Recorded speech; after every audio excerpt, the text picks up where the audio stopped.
واش فراسكم شنو وقع في فرنسا؟ واش في خباركم بان فرنسا كتطلب من المواطنين ديالها انهم يتاهبوا ويوجدوا راسهم للحرب مع روسيا؟ وخرج رئيس اركان الجيش ديالهم وقال لهم استعدوا لخساره الابناء ديالكم. وكان تصريح اللي هز فرنسا والمواطنين د فرنسا وحتى السياسيين ديال فرنسا من التصريح ديالو.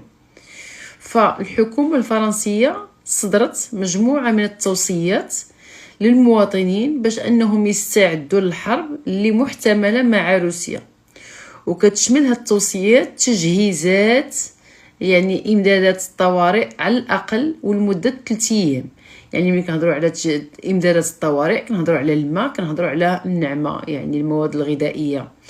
وقالوا لهم خصكم تعزوا الروح ديال الوطنيه وكيف ما قلت لكم، وهذا الشيء جا من بعد. وكذلك بالاضافه لهذا الشيء كاينه تحذيرات من رئيس هذا ديال الجيش الاركان ديال الجيش من احتمال خساره الابناء في الحرب. يعني شوفوا التناقض، وجدوا راسكم وعزوا روح الوطنيه وتخسروا الابناء ديالكم.